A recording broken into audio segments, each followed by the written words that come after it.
I would like to welcome you to our International Research Discussion Panel.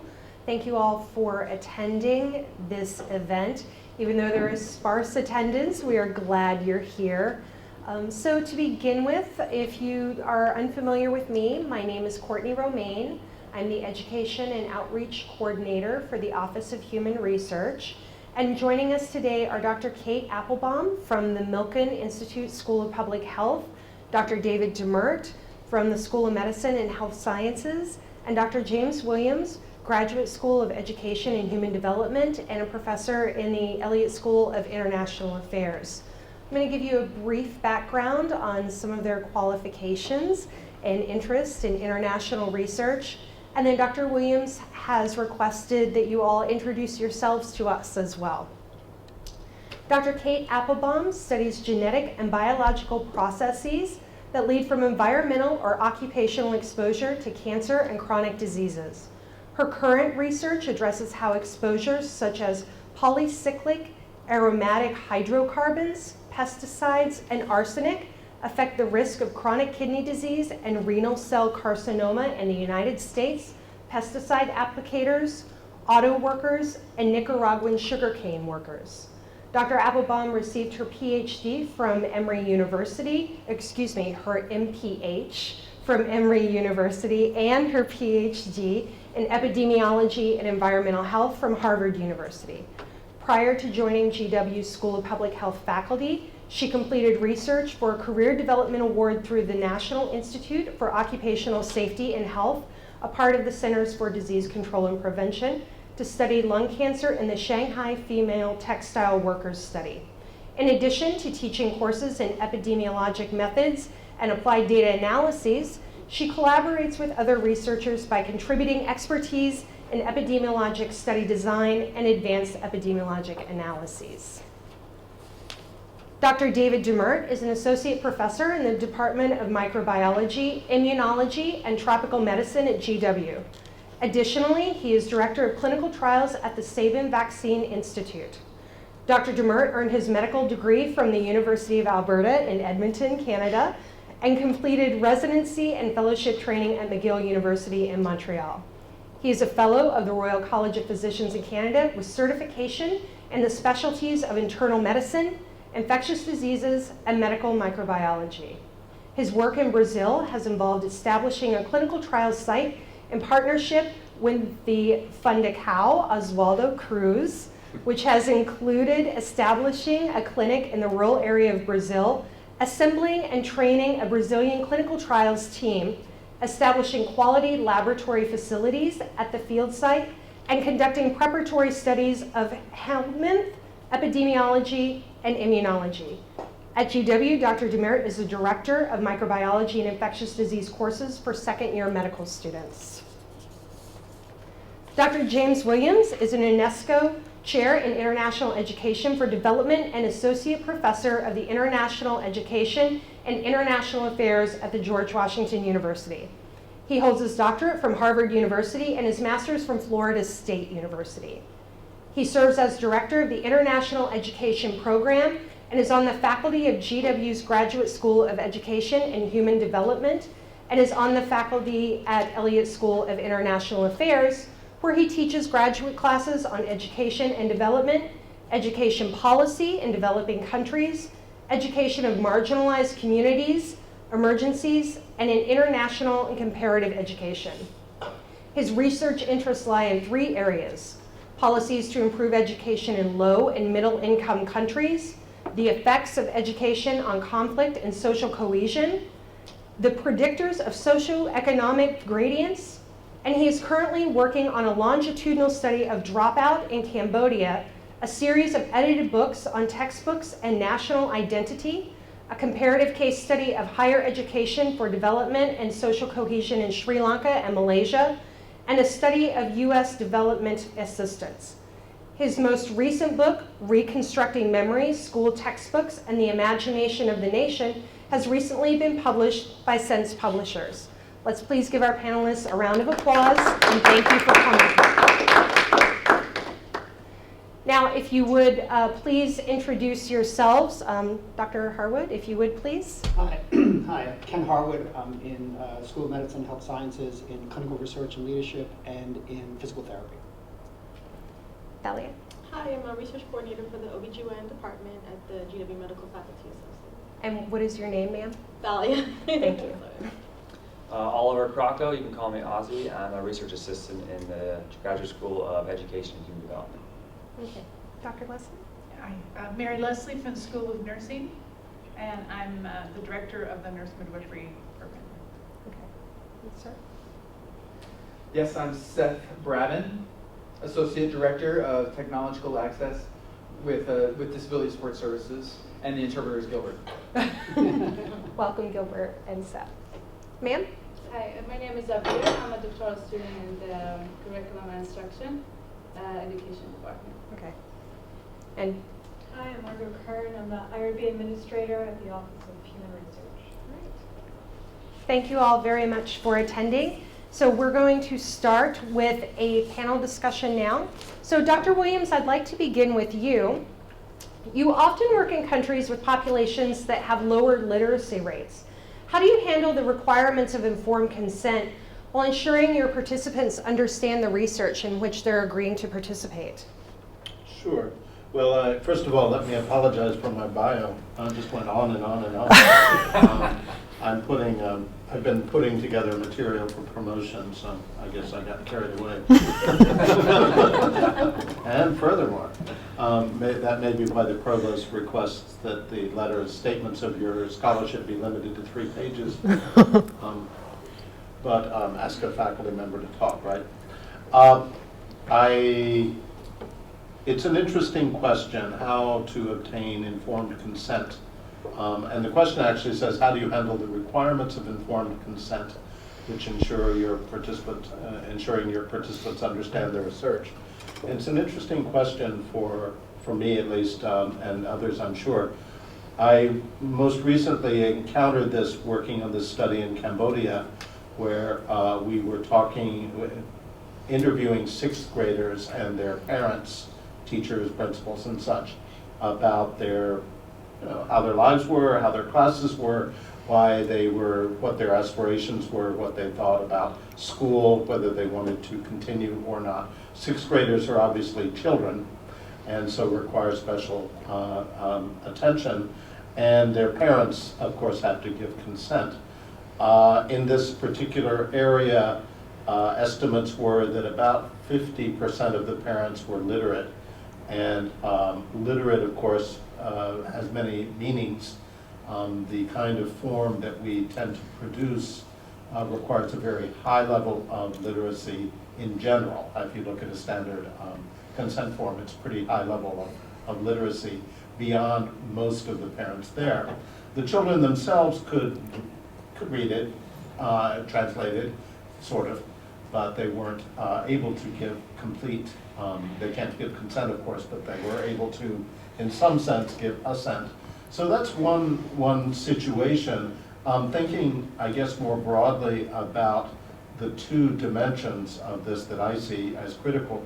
One of them, of course, is the requirement of obtaining informed consent, and the other is, in a sense, the ethics behind that, the reason for wanting to obtain beyond the law, which is required. But the real reasons for obtaining informed consent are so that the participants in studies will understand what they are doing, what we're doing, what we will do with the information, what the risks are, what the benefits are, how long it will take, their compensation, et cetera, et cetera.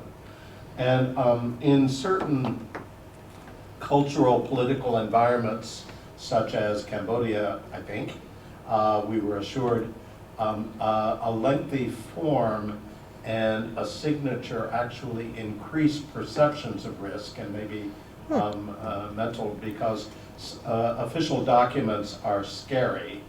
Long official documents are scarier.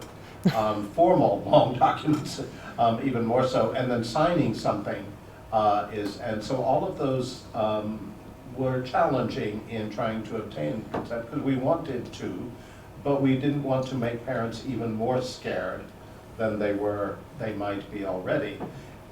we tried various things, and we were able to gather parents, but even gathering them is, you can send a document home, but you can't send the informed consent document home with the kid. You can, but it's not a process that yields the desired results. Parents may not understand it, they may get scared, they may, et cetera, et cetera.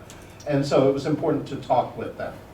And so we were able to invite them to the school to talk about the study and to explain orally what we would like them to do. We did give them a consent form to sign, and we gave them the option of not signing, but we did. And so it was tricky, but eventually parents do have a, an X kind of process that they use, even those who can't sign their signature. And I don't know that the document was terribly significant to them, but they did sign, they did agree, and when we talked to them about the reasons for asking for permission, and when we talked to them about the study, they were much less scared, it seems, than at the beginning of the conversation. So in other words, a process rather than a document helped ensure that they were truly informed in the consent of the research. Yes, and I guess a process designed with local counterparts who, not just from the country, but in a sense from the community, who are, we tried to seek out people who were an authority, the principal of course, but the principal even is an authority figure that parents may not feel totally comfortable contradicting. So we tried to find parents actually who we could talk to about designing a process that would be comfortable. Okay, good. Excellent. Thank you very much. Dr. Applebaum, yes. Yes, you may add something, Dr. Diemert, of course. Just from our experience working in rural Brazil, one thing that we always do as part of our consent process is we have a questionnaire that is approved by the IRB, but that we always, after we go through the consent process, we ask a series, usually about 10 or 12 questions related to the content to help us be reassured, or to reassure us that they've understood. But if they haven't, then we go back and review the particular part of the consent that question referred to. Excellent. That's an excellent idea. Dr. Applebaum, speaking of working in rural populations, can you tell us a bit on how to establish trust in those rural populations, especially with individuals who may be educationally disadvantaged and perhaps the research has no direct benefit to them? So I think for working in a disadvantaged population, I would say trust is everything. From our standpoint, we're working in Nicaragua. I work with a team of U.S. researchers as well as people on the ground. And I think the first step to really establishing trust with this population was getting locals involved.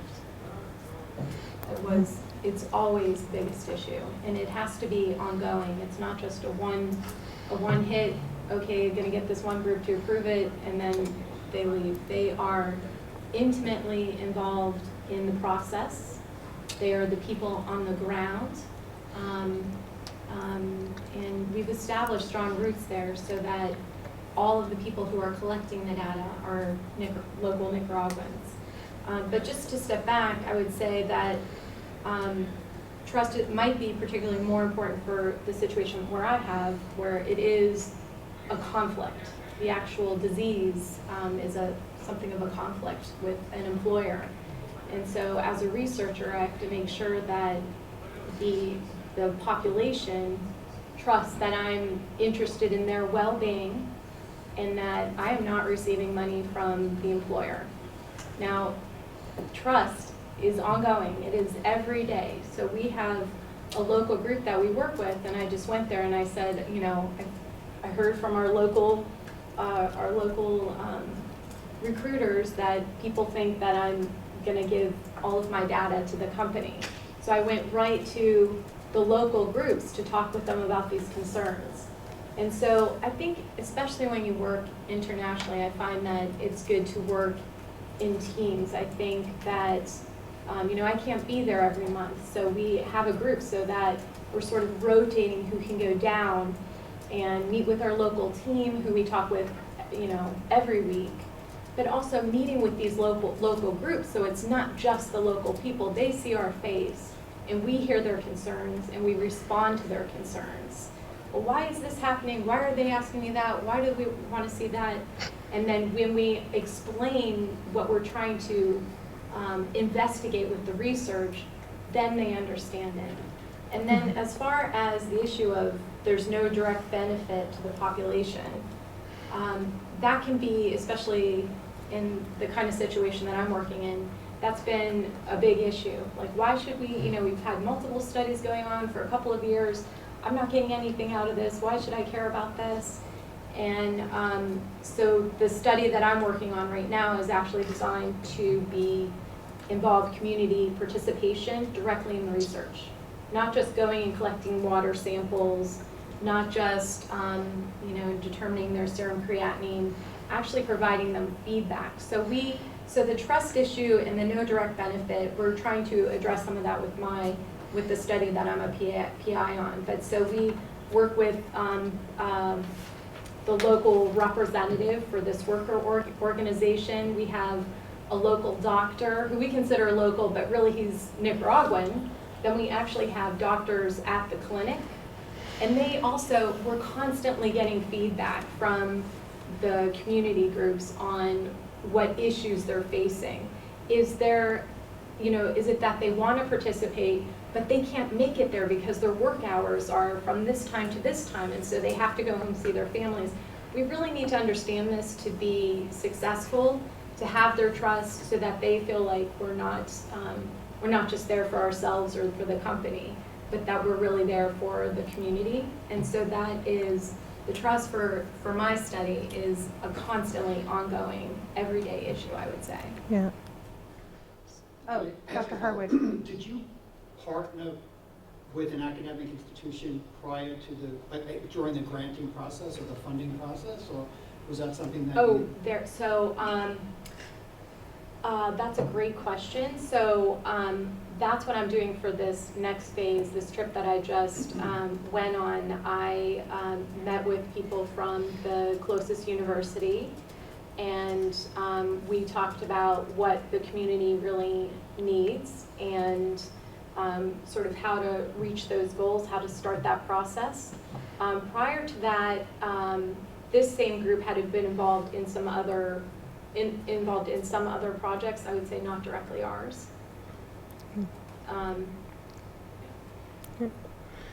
So, Dr. Diemert, in regards to a potential benefit of research in individuals with a lower socioeconomic status, how do you manage the potential for undue influence or coercion of a study? Yeah, so I'd say that this is probably one of our biggest challenges. So just to give a bit of background as to where we work we work in Brazil, but also now in Africa, but most of my experience has been in Brazil. So we're in a very rural part of the state of Minas Gerais, which, just to give you an example, they don't even have cell phone coverage, so it's quite remote. And the existing healthcare infrastructure is very minimal. And prior to us going there, they didn't even have a local physician that was in the area. They had a health post with some not very well trained community healthcare workers. So one of our biggest challenges has been to ensure that people weren't joining the study or volunteering for our studies just to get healthcare.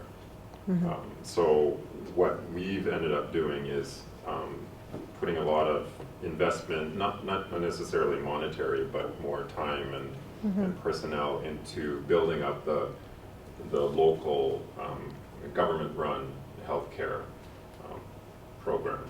So one of the things we did, because we needed a physician on the ground and some nurses, is we have people who we've hired, but who also spend part of their time just providing regular medical care to the community as part of the government-run system, because Brazil does have a national healthcare system.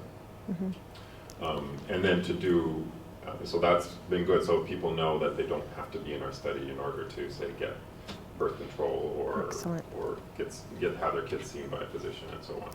Excellent. So that's been a big part of it, and then also is the informed consent process. I mean, it's for us.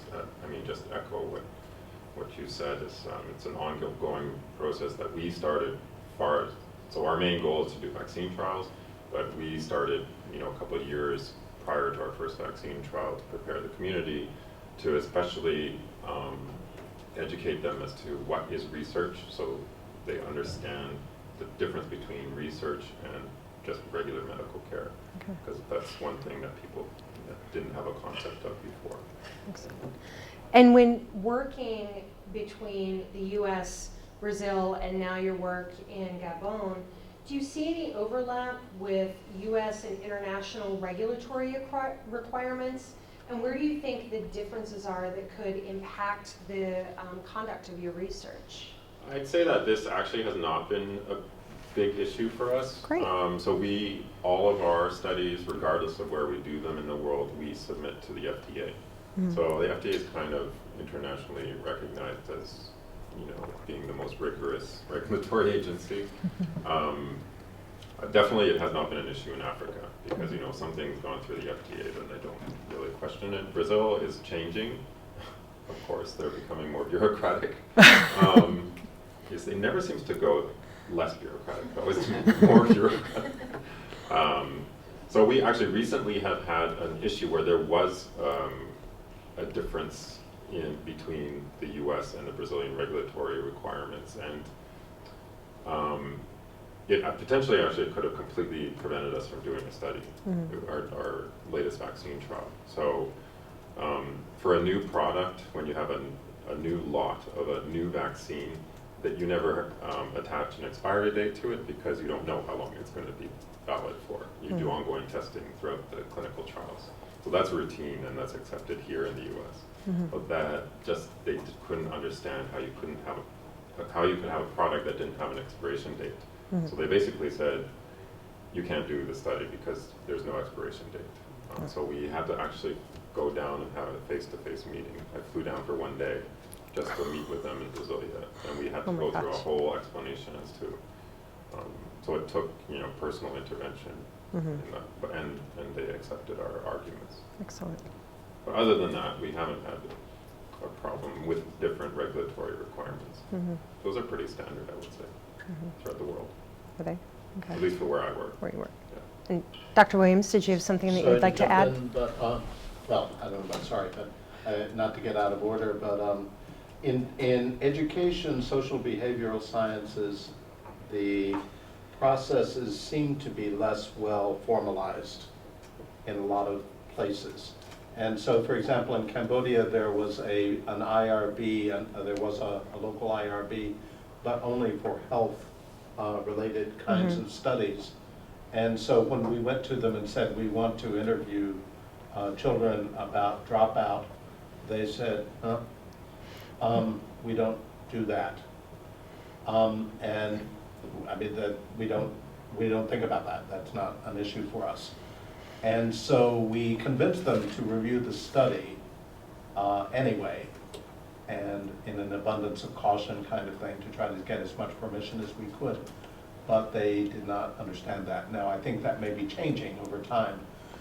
Interestingly, we were working with I believe Sophia University in Tokyo was one of our partner institutions, and they did not have an IRB process until our study. They were putting one in place as we were designing our study, and so they did put one, establish a process, and our study was the first one that went through it about 3 years ago. But it was interesting that even Japan did not have a formal process for review. And so it wasn't a contradiction, it was, I suppose, a confusion. And so, but I think increasingly the social behavioral sciences will also be under more formal kind of review. And they were not opposed to anything we were doing. They just said, wow, I guess we should do this too. So, Dr. Applebaum, since your studies kind of straddle the fence between biomedical and social behavioral, and you often employ interviews and surveys along with collecting specimens. How would you assess whether or not those in-country regulations would apply to your research? So how do you determine additional in-country regulations, as with Dr. Diemert or Dr. Williams? Can you, Yeah, so this has been a long time, a slow process, but so there are different processes. The study that I'm doing now, as Courtney mentioned, involves not just collection of biospecimens, because we're actually in a clinic.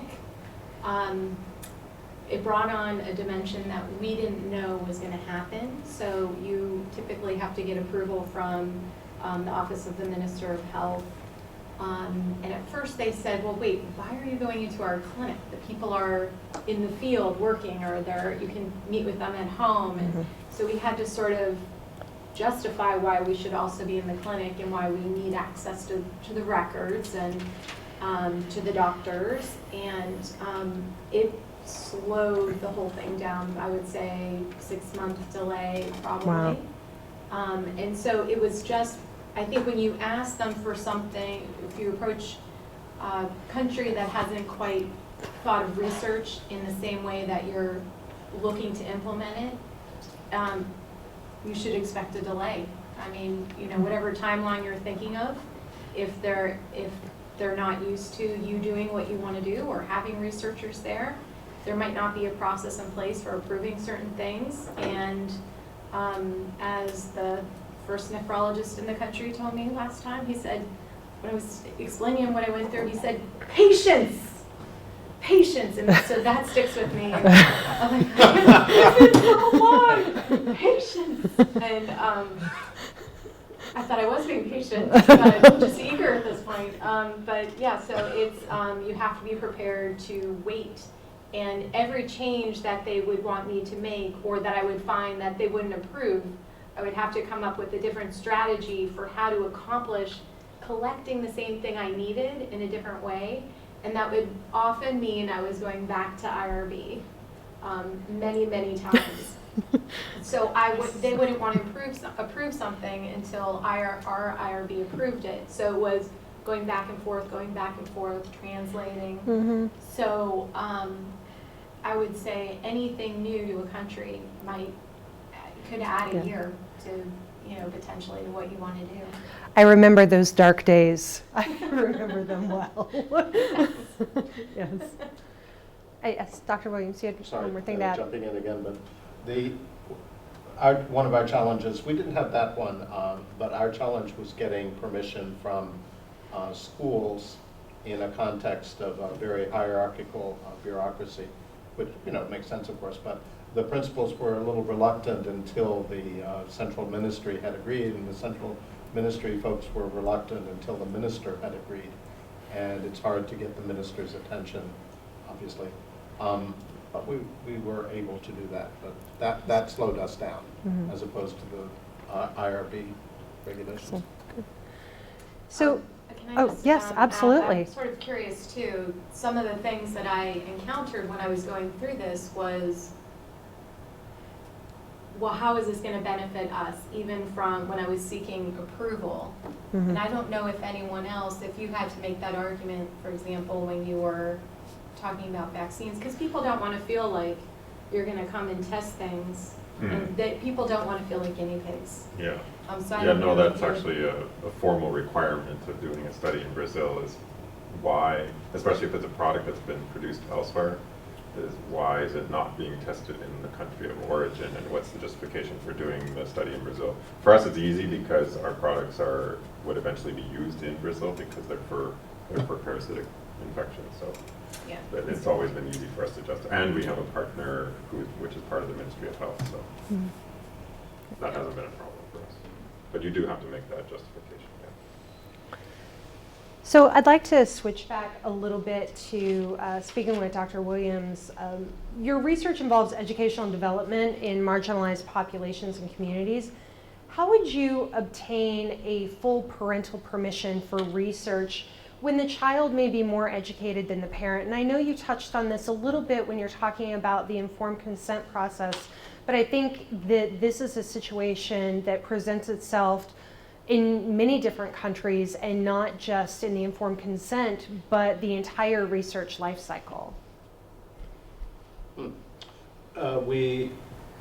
a good question, and we gathered, we felt it was really important to talk to the parents. It was not a huge study. We were talking about 12 schools, and at each of the schools, as kind of a pilot, we gathered the parents. Gathering them was not all that, it was a little fraught as well, because how do you gather them? If you send a note home with the child can read it and such, but is that coercion coming from the school? Mm-hmm. It kind of could be. And so trying to think sensitively about that. And parents they would come during their work day, and so that means they're missing work. And so do we compensate those kinds of issues came up. But I think the real way we managed it was by talking with the parents, having material available in Khmer, and talking with the children at the same time, and just really talking with everybody about it. We asked if there were questions, and there were none. It's a hierarchical society, and some people didn't. We tried our best to anticipate questions and such. So I guess I don't have a great answer to that, other than trying to make sure we anticipated questions from those who might not feel comfortable articulating them themselves, and being as sensitive as we could to the local power dynamics, which mean that someone from the Capitol, our chief colleague, counterpart from the university, is not necessarily fully aware of how children in a rural school might feel, or their parents. And so trying to go beyond cultural, as in the sense of anyone from the culture, to actually cultural in the microculture of the community. Mm-hmm. Not sure that answered the question. Essentially talking to people as much as we could. And I think that that's very beneficial, regardless of what culture you are working with and what country you're going to. So kind of in that same vein, Dr. Diemert, how would you ensure that local requirements, such as any village permissions, could be met, other than just going through regulatory bodies, but establishing the clinics? Were there any additional permissions that maybe were just part of the society and they were not written, but things that you just had to do in order to overcome some of these barriers? Yeah, I'd say, so I've been doing clinical trials in rural parts of the tropics now for, I guess, 15 years. So first in West Africa, Brazil, and now in Gabon too. And in all three sites, part of the consent process has always started with getting permission of the community, the local community leaders. And these not necessarily official. Mm-hmm. Like, when I worked in Mali, there was a village chief that was not part of the government structure. That was just, traditional chief. But we would always start by having meeting with all of the community leaders, and we still do this, to get kind of the community buy-in for any study.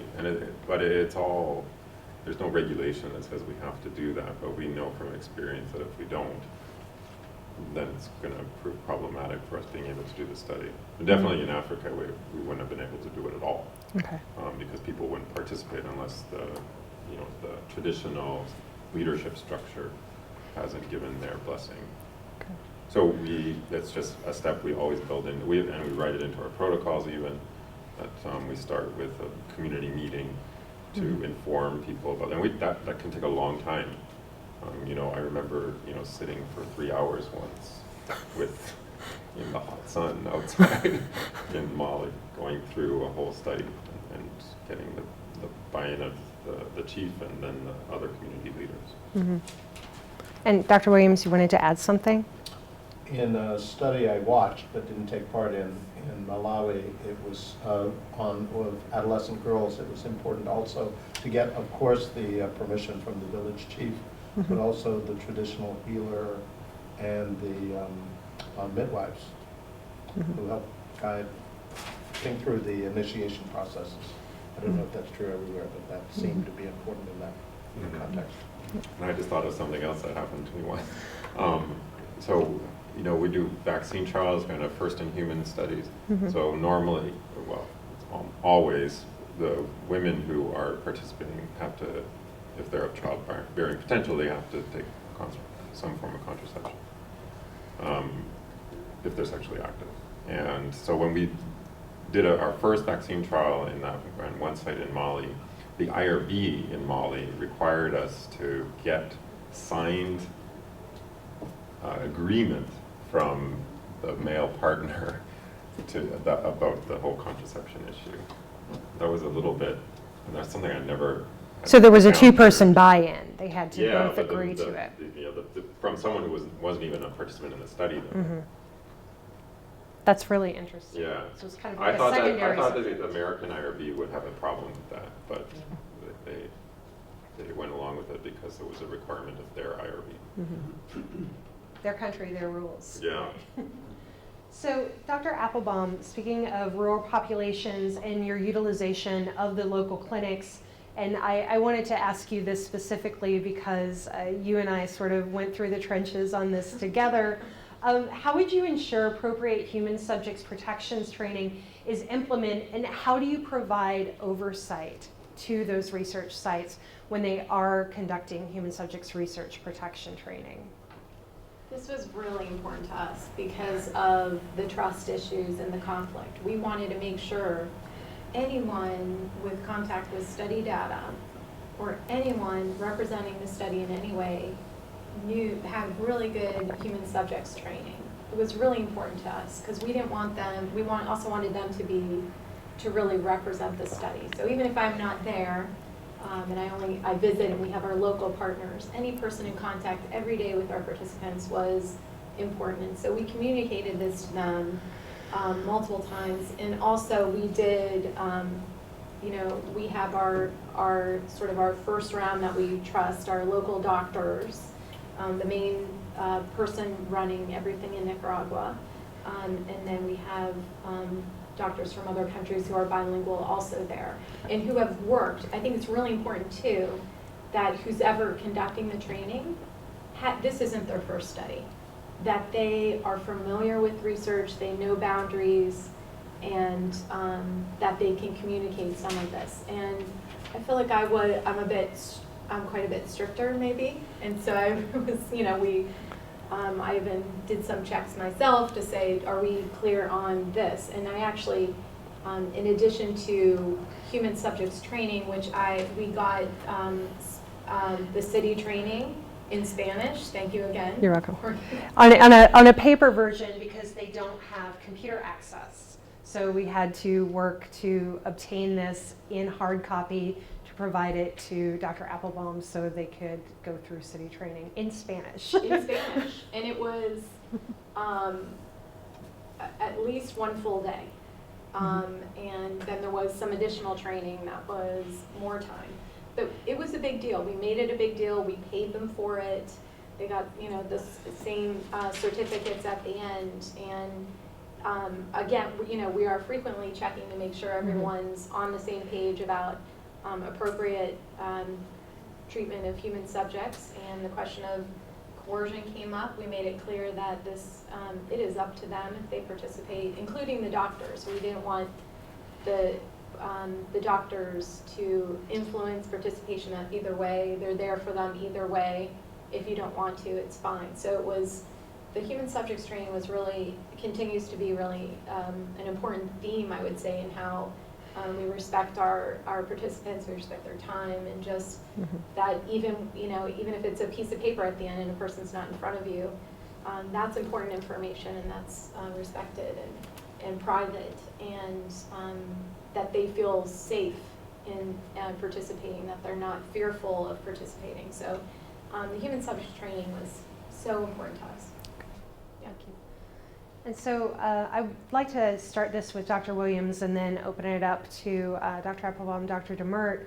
When submitting a new study for review, how would you advise investigators to address the cultural context of the research? This is a question that we often ask of investigators when they are engaging in international research. Address the cultural context of it. Well, I think, obviously, and there are probably people in the room who know more, as much or more about this than I do, for sure. So I'm hoping we can have a conversation. But I would say we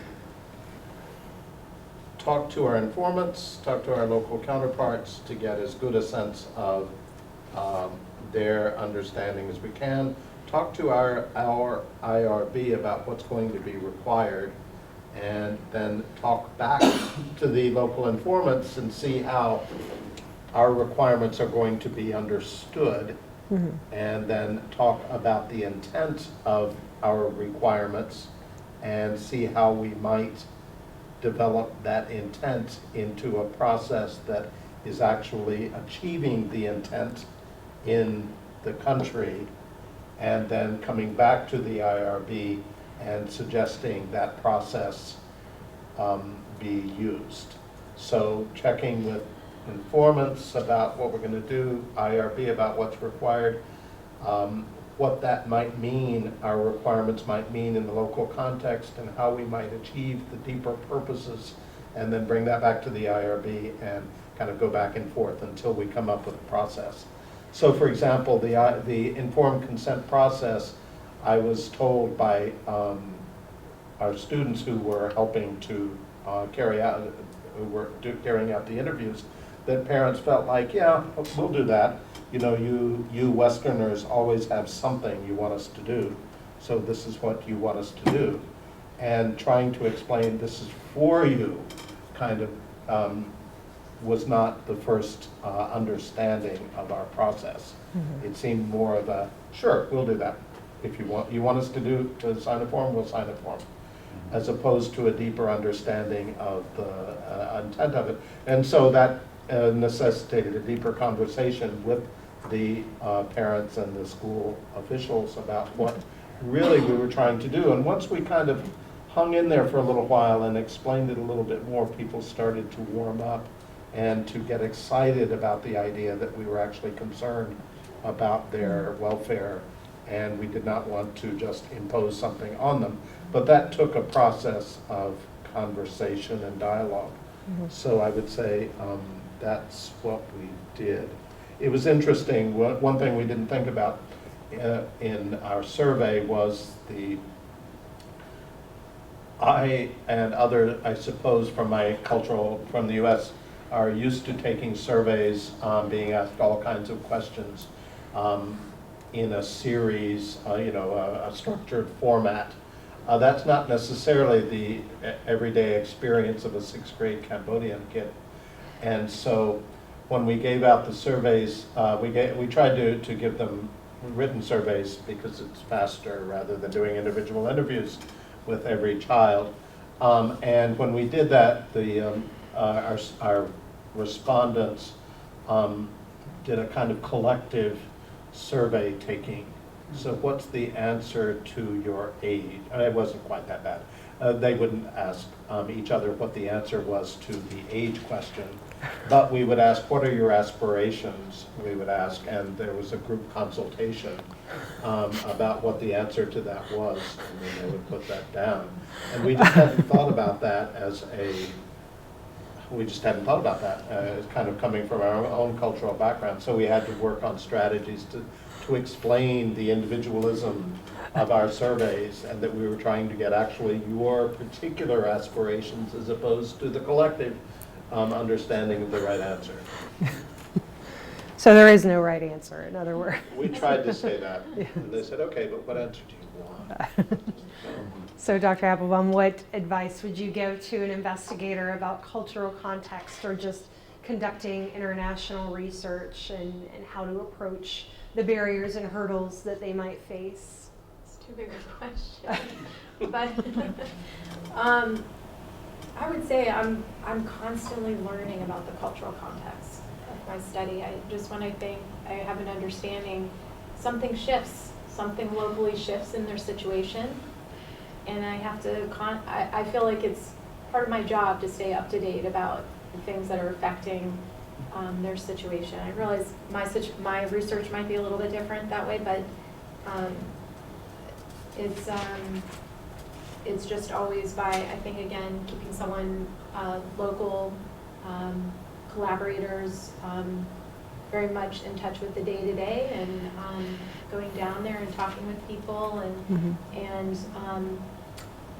we haven't really talked about this, but the actual questionnaires can be very challenging locally. You know, there's concern that I'm collecting things that are, oh my gosh, why would you even ask me that? And it's like an everyday thing, but it causes suspicion in certain cultures to ask those certain questions, or to understand their relationship with certain things. And so I think having someone representing you well there to explain, this is how we're going to use this information. And also, we haven't really used the words community-based participation research much, but I think that works well in my situation to understand it can actually change what you think you want to study, or it can change your study design in a positive way. So I try to do a lot of listening when I design my study, and the questionnaire was tested multiple times, and every time I learned something different. And so that really helped us feel like we're getting the information we need from the community and putting it in the right context. Excellent. Finally, last on our panel, first in our hearts, Dr. Diemert. How would you address this question or concern? Well, I would echo what the other panelists have said. I mean, for us, definitely the most important thing is having partners, local partners, who have been working in the area for a long time. And when I say partner, I don't just mean like, you know, hiring a local physician, you give them the protocol and you tell them to do the study.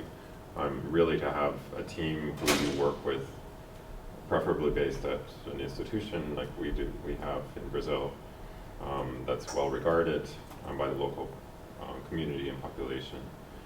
But have them to be involved right from the start, from the design of your study all the way through to, you know, conducting it and analyzing it and disseminating the results back to the communities. So yeah, local partnership really important. And I think another big, at least for me, a big solution or way to approach things is to be on the ground as much as I can.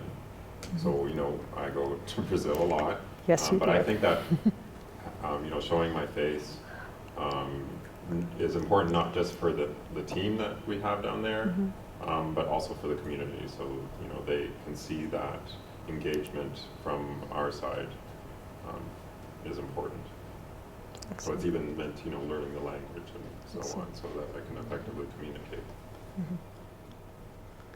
So now I'd like to open it up for any questions that you have for our panelists. If anyone has any questions they would like to ask, please feel free to do so at this time. Can we go back to and Dr. Applebaum's point was actually interesting to me, because when we're the IRB of record, international project, we must attest to the training, right? So therefore, is that what you were constantly addressing as far as the level of training, or just their understanding of, yeah, I guess sounds like it should be coordinated, but it's just not. So they are checking the box that they're city trained, or them actually understanding what it meant in the daily. They took quizzes. They did. They took tests. Yes, they did. Now, so it was a little tricky though, because even though it was translated in Spanish, those issues don't make, like, you have to clarify what that means. You have to clarify, you know, sometimes we might say, oh, if you're talking with this patient, you know, the city training will give some examples. but culturally it doesn't even make sense. And they're, you know, they're educated. They are, the people collecting the data are educated.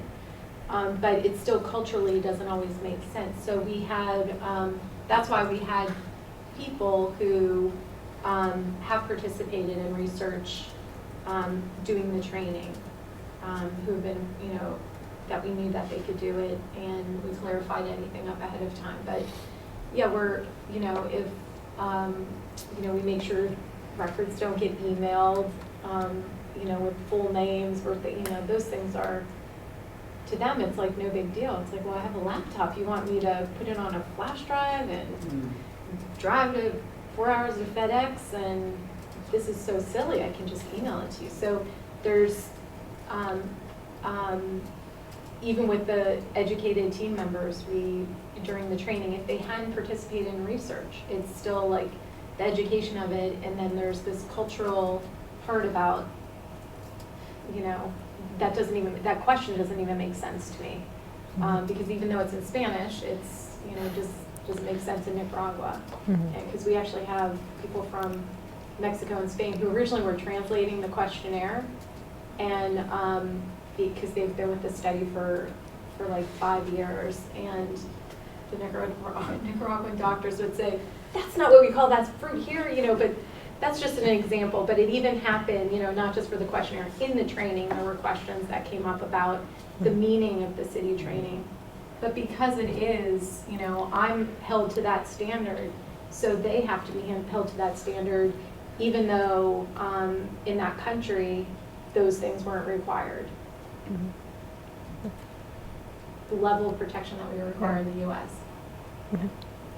Does anybody else would like to add anything to that?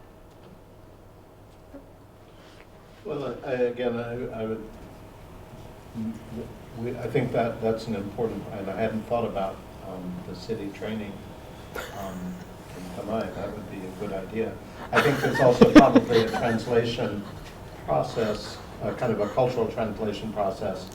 Again, why might this be an important issue to think about here, despite the language and this, the formality of the conception and kind of the Westernness, or I don't know, it's Western, but that's not the conception. So trying to think both the standard that they're meeting a standard that we have, and also trying to make sure that we meet a standard that would make similar sense in the places we're working.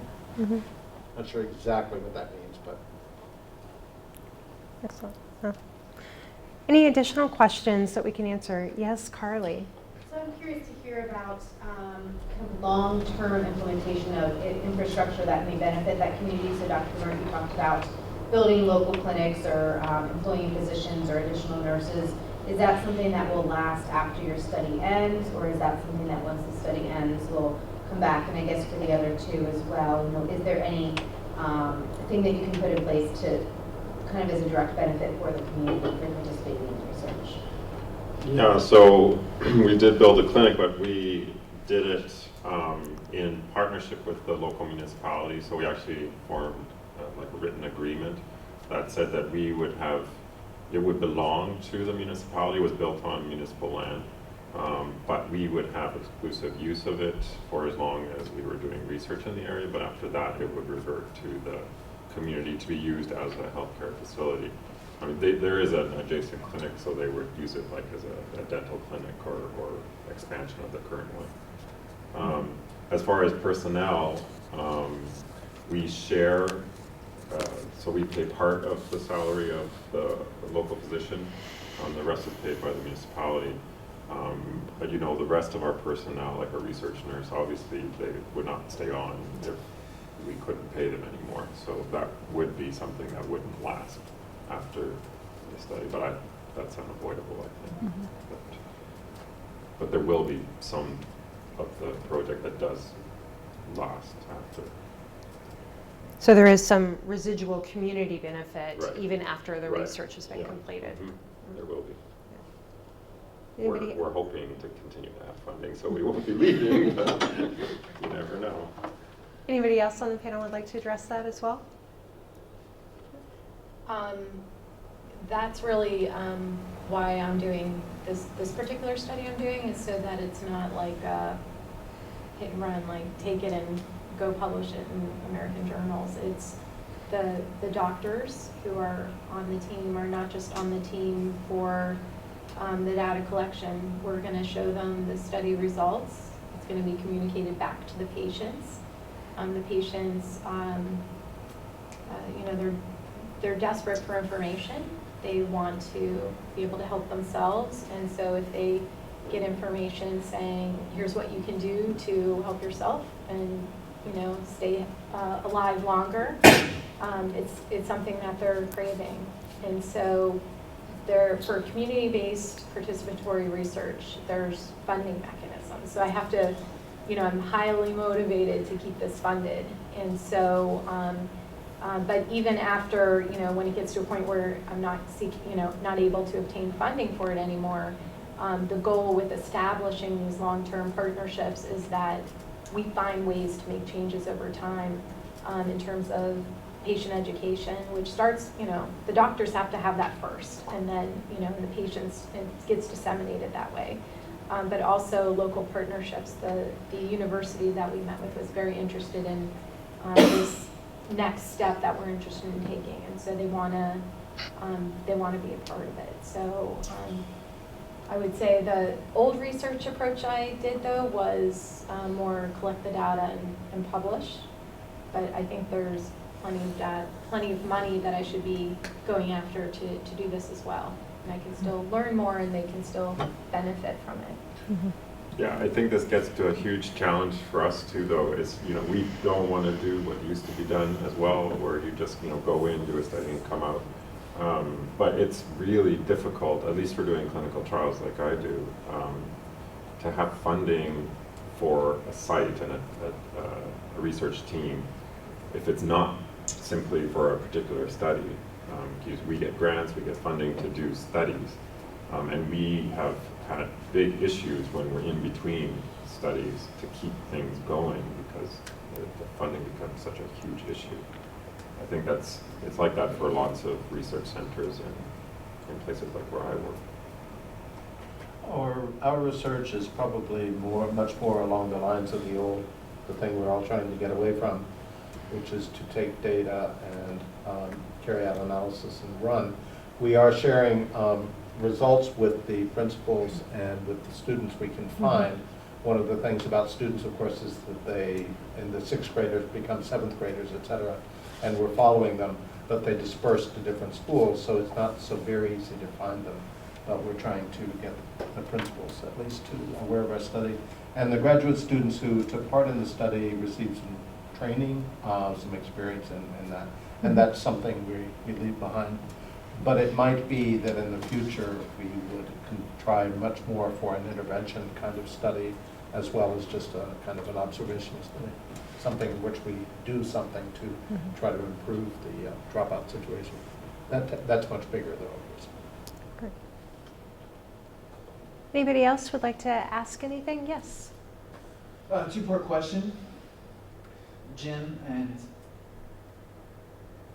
and Kate, you both have mentioned that you work with schools and universities. How do you decide which university to have a partnership with? And the second question is, do you do any work with private sector? I've only been here for a year, I'm new. I was with IBM for a long time. So I'm curious if any of your researchers do any work with private sector? I'll start. Very simple. The university is the one we worked with was Lead University, at least, and talking about the Cambodia case. In a sense, it's who we know. Perhaps there's a much more systematic way of doing that. And if we wanted to, so far we've had contacts at the universities, which happened also to be the lead universities in the country. And so that was not so very difficult in terms of selection for us in the studies I worked on. In terms of what was the second part of the question? I'm sorry. Private sector. Private sector. We've not worked with private sector. Would be delighted to do so. Not sure why, who, and how in this work. I imagine it might be more. I don't know. They might be interested in education as well. Hadn't thought about that. We'll come to, maybe we can talk to you about IBM. Computers. Yeah. So for me, I saw people at the nearest university. So it's a rural area. So there was one fairly close, but you know, there's among our local team, I would say they have opinions about who should participate. So if people are already on board, they might have opinions about who else we might want to bring on board. So we have to sort of consider that. But also sometimes like the local university, I think wasn't more involved before because they didn't feel like the expertise that were there matched up with what they were trying to do. But in my case, I think it's a good match. So it's a nice fit. But even if that university wasn't, I would have gone closer to Manawa because I think these local partnerships are, you know, even if it's not terribly close, I think these are really key. And then as far as the private sector, really tricky question for me. If I were to take money from the company that the workers feel like is responsible for their illness, there'd have to be a lot of layers in protection to, you know, signing that they will not influence my research, a lot of openness in the process. I would require there to be workers involved to, you know, get their stamp of approval on what I say I'm going to do, because the worst thing is I spend 2 years doing research and then someone says I didn't do the right thing or something. So for me to do that, there has to be very specific stipulations in place. Excellent. It does happen. Thank you. Thank you. Question, Carly. Yeah, I'm just curious about recruitment efforts. I know you talked a little bit about in Cambodia and the schools, and so you have a population there that's already defined. When you're in those larger rural areas where participants have to travel very far, a lot of our recruiting in the U.S., you know, you put something on Facebook or you create a website for it. If you don't have those types of tools for recruitment, how do you get word of the study out to potential participants? So for us, we go to them. So we have a team that's based in our field site area that, you know, they know, and we specifically have chosen people who really know the community and seem to have a good standing in the community and the community, even the surrounding communities. And it's all word of mouth. So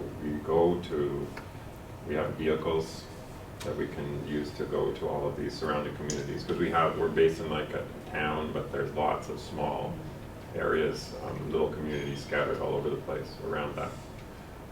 And we just spend a lot of time on the ground going and having face-to-face meetings with, there's no Facebook, there's no internet, there's no cell phone, it's all word of mouth.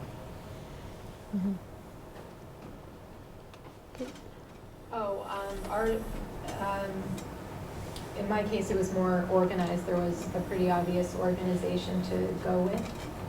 But to start, but we also, one of the reasons why I'm doing it clinic-based is because, data collection in some of these countries can be very challenging. And I thought, well, there's a freezer standing there, and I know these patients are going there every 1 to 3 months. And so I knew, like, the group that I would be interested was already organized in a couple of places, and so it was, I think, more organized for me, already set up. But I think this situation where you have to sort of start anew, that sounds like, a challenge, getting people to participate. Sounds like a lot of legwork.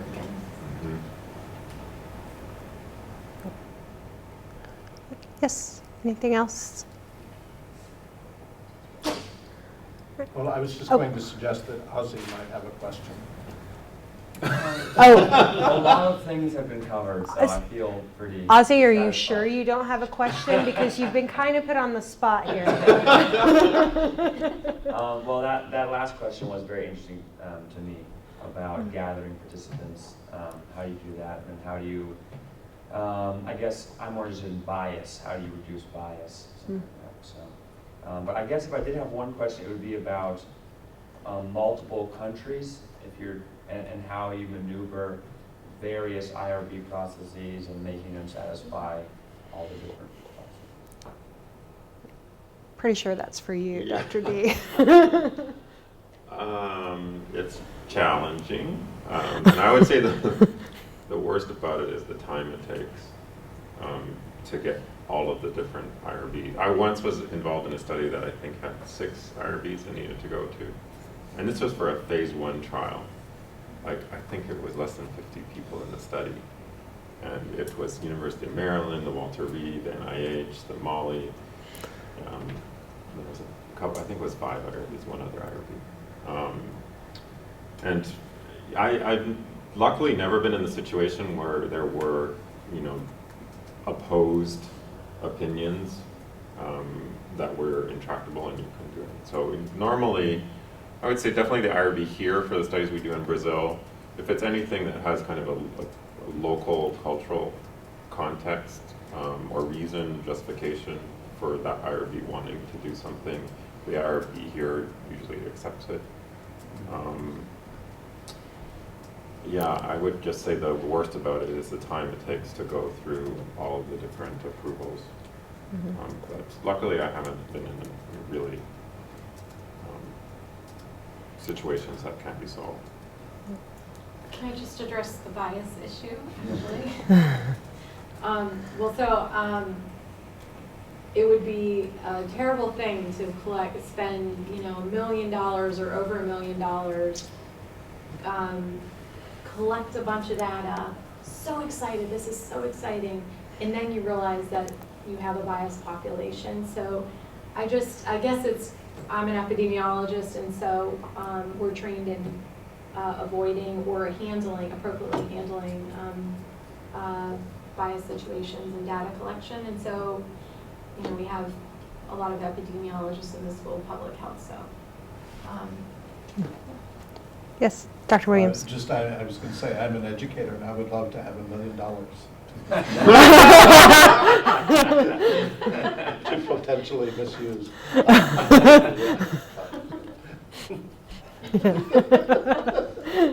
And that's your comment about that. Ken, you had a I think that's a question? good ending comment. But I do have, of someone, as being someone now that's being asked to do international research, we've been concentrating a lot, almost on the negative aspects of it, the challenges and things like that. But one of the things that actually I'm kind of debating in my mind, is it worth it? I mean, what are the benefits of doing the international research that you could have done here, perhaps, in the United States? So what are the esoteric, if you will, or any kind of benefit that you view of doing this type of research, going through all these barriers to actually do this type of work? Well, for my research, the products that we're developing are specifically aimed at populations. And that was always the case, even in Africa? And Yeah, so I was doing malaria vaccines up in Africa, and we're doing, so for me, actually, the contrary, I've had arguments with people about, because normally when you have a new product you're developing, normally you would do a study here in the US or in Europe, a safety study, and then go to an endemic area where I live. And I've always thought that, why would you do a study in an area where it's never going to be used, the product will never be used like here? Why not just go straight to the endemic area, because they're the ones who are eventually going to benefit from this product. So there's arguments for either way, but definitely I think that it's imperative for us to do the research where we're doing it. And David, I had sat in one of your other lectures where you had talked about actually testing something here in the U.S. and your population here had no reaction or had no So we had effect, exactly there. Right. Yeah, we had, and we wasted probably years and probably $1 million. We had a product that we did exactly that. We did a nice little study here. Everything went hunky dory, and then we took it to our field site and immediately had some safety issues, which we would have found out a lot earlier if we had started to do the testing there. Dr. Williams, you wanted to add something? Always Well, as an international educator, I can't imagine not doing research internationally. That's what I do. I guess we also do research in the U.S. I guess so. But anyway, that's not facetious, but not. I'm less interested in that myself. I mean, because that's my focus. I think, though, that there's another benefit of. I mean, it's thoroughly enjoyable, and the IRB is one of a whole lot of things one has to do. But it's so far, at least, it's been. Asking children about their aspirations for school is not a high-risk activity on the face of it. Mm-hmm. And even with cultural differences, it's not, people don't see that as problematic. So it's not been a big burden either going through the processes. But I think if we believe that research is an important thing to do, part of the function is somewhat educational as well in working with counterparts and helping to develop research capacity in other places to investigate questions that other people want to learn about as well. So I guess I see it, working for us, but also helping others who may be interested in doing research and trying to learn things about their own society and such. Mm-hmm. I think that's a great question, because I think for me, this situation there was a conflict that brought me there, I guess I would say, but I also think some of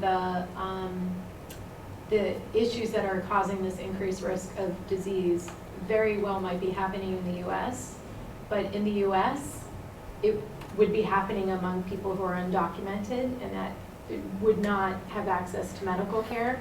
And so we should absolutely be studying this. And I'm also setting up testing like a pilot version of it in the US, because I think you have to make the argument. I mean, we all, it sounds like, seek different types of funding. And for me, I have to be able to justify that this is, why would Americans pay for something that's not going to benefit Americans? And I think that in this situation, I have a population that is concentrated and allows us to study something that's so unique that the circumstances don't exist to study this in a clinic in the U.S. That clinic doesn't exist in the U.S. Mm-hmm. Excellent. Well, if there are no additional questions, I would like to take a moment to thank our panelists once again for taking time out of their busy schedules to discuss this topic with us. And if you have any further questions for them that you think about at a later date, I'm sure that they would be more than willing to discuss those with you. So if we can please thank them again, it would be wonderful. Thank you so much.